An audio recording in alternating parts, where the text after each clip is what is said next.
17세기 초중반 네덜란드에서는 역사상 유례가 없었던 튤립 파동이 일어나 튤립 가격이 폭등했다가 다시 폭락하는 사건이 발생했습니다. 18세기에는 일본에서 오늘날에도 금융산업에서 이용되는 캔들샤트가 만들어졌습니다. 19세기의 미국에서는 한편으로 록펠러가 원유시대의 시작을 알렸고 또 다른 한편으로는 골드러시가 일어났습니다. 20세기에는 두 차례의 유류 파동이 일어나 유가를 급등시켜 세계를 혼란 속에 빠뜨렸으며 21세기에는 암호화폐가 등장해 수많은 사람들이 열광과 좌절을 동시에 겪었습니다. 이처럼 상품시장 속에서의 급격한 가격 변동은 근대 이후 금융시장이 본격적으로 발전하기 시작하면서 반복적으로 관찰됩니다.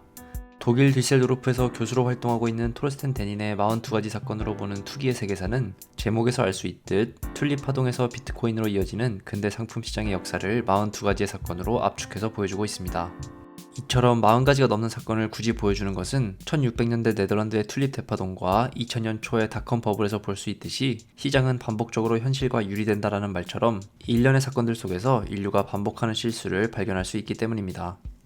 그러나 동시에 각각의 사건은 각 시대의 고유한 환경 속에서 일어났기에 각자 특수성 또한 가지고 있습니다. 이는 가장 먼저 등장하는 튤립 파동에서부터 알 수 있습니다.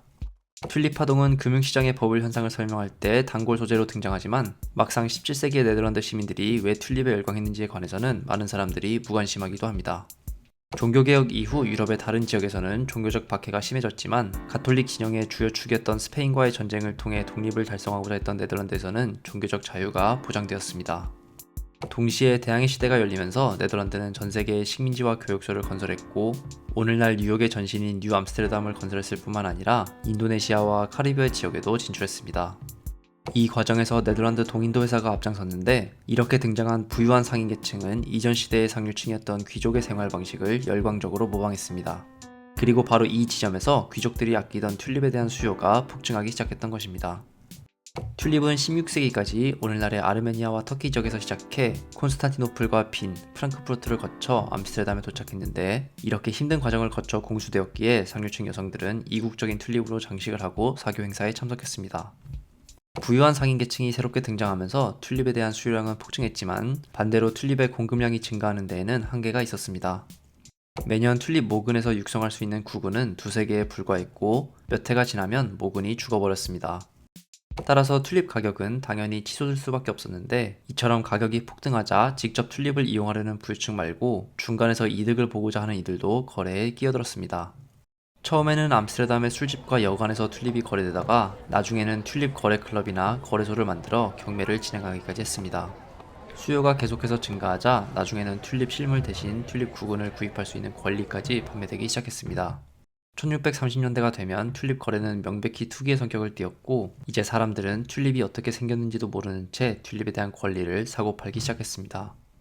이 사이에도 튤립 가격은 계속해서 폭등했는데 1634년에서 1637년 사이에만 튤립 가격이 50배가 오른 것이 이를 잘 보여줍니다. 튤립 중에서도 가장 비쌌던 샘페르 아우구스투스라는 품종은 구근 하나에 1만 길더에 거래되었는데 이는 공예가 연봉의 약 20배에 해당하는 금액이었습니다. 1637년 1월에만 튤립 가격은 2배로 뛰었는데 이제 튤립 구근 3개면 암스테르담의 집 한 채를 살 수 있었습니다. 번외로 튤립 파동은 암스테르담의 예술가들에게도 뜻밖의 일자리를 제공해 주었는데 400명에 이르는 화가들이 튤립 그림을 그려달라는 의뢰를 받았던 것입니다. 이는 잠재 구매자들을 계속해서 끌어들이려는 목적으로 튤립 그림이 판매되었기 때문입니다. 그러나 이처럼 감당할 수 없는 가격의 폭등은 동시에 버블 붕괴의 서막을 알리는 것이기도 했습니다. 1637년 2월 5일 튤립 가격이 최고점을 찍었지만 동시에 한 술집에서 열린 경매에서 최초로 구매자가 한 명도 나타나지 않았습니다. 이에 무엇인가 잘못되었다는 것을 깨달은 시장 참가자들은 튤립을 빨리 매도하고 싶어졌고 이는 자연스럽게 튤립 시장이 붕괴하는 현상을 낳았습니다. 며칠 후인 2월 7일에는 튤립 거래가 중단되었는데 이는 그 사이에 튤립 가격이 95% 폭락했기 때문이었습니다. 처음에는 새롭게 등장한 부유한 상인계층이 귀족을 따라하기 위해 튤립을 구매했지만 그 사이 귀족, 상인, 농부, 하층민에 이르기까지 네덜란드 대부분의 사람들이 튤립 거래에 이미 참가하고 있던 상태였기에 이는 수많은 사람들이 감당할 수 없는 손해를 보는 결과로 이어졌습니다. 튤립 버블의 절정기에 가지고 있던 돈으로 당장 튤립을 살 수 없었던 많은 이들이 가지고 있던 집이나 다른 재산을 담보로 삼아 튤립 선물 시장에 뛰어들었고 튤립 가격이 폭락하자 가지고 있던 재산을 모두 잃었습니다. 몇십 년 후 튤립은 더 이상 상류층의 상징이 아니라 관상용 식물로 자리 잡게 되었고, 오늘날까지도 네덜란드 여행을 떠나는 이들은 튤립을 소소하게 판매하는 가게들을 심심치 않게 찾아볼 수 있습니다. 17세기 네덜란드의 튤립 파동은 최초의 버블로 우리에게 이미 많이 알려져 있지만, 저자인 데니는 상품 시장이 혼란을 겪은 다른 낯선 사례들도 압축적으로 잘 보여주고 있습니다. 예를 들어 튤립 파동이 네덜란드 사회 전체가 참여했던 것이라면 1872년 시카고의 밀 가격 조작 사건은 몇 명의 개인들에 의해 시장 가격이 조작된 사례라고 할 수 있습니다. 1871년 여름부터 미국 중서부 지역은 불볕 더위를 겪고 있었고, 7월부터 10월 사이에는 비가 3cm밖에 내리지 않았습니다. 때문에 이미 작은 화재가 수시로 발생했고, 10월 8일 한 헛간에서 발생한 화재는 시카고 대화재라는 이름으로 역사에 남게 되었습니다. 이 화재로 인근의 집들이 불탔고 시카고 도시 중심까지 큰 피해를 겪었습니다. 화재는 이틀에 걸쳐서 진압될 수 있었는데 이미 17,000채의 건물이 파괴된 상태였습니다. 시카고 주민 3분의 1이 집을 잃고 피해액이 2억 달러를 넘는 등 이 화재는 지역사회에 큰 비극으로 남게 되었습니다. 그런데 이 와중에도 이익을 볼 수 있는 기회를 찾아낸 이들이 있었습니다. 당시 미국에서 밀은 주로 시카고와 캔자스시티의 상품 거래소에서 거래되었는데, 시카고에서 밀 트레이더로 활동하고 있던 존 라이언이라는 인물은 시카고 대화재 와중에 밀을 저장한 창고가 불탄 것을 확인했고, 밀 저장 용량이 800만 부셸에서 550만 부셸로 감소한 것을 알게 되었습니다. 밀 저장분이 줄어든 것을 확인한 그는 다른 트레이더들까지 포섭해 본격적으로 밀 시장을 조작하려고 했습니다.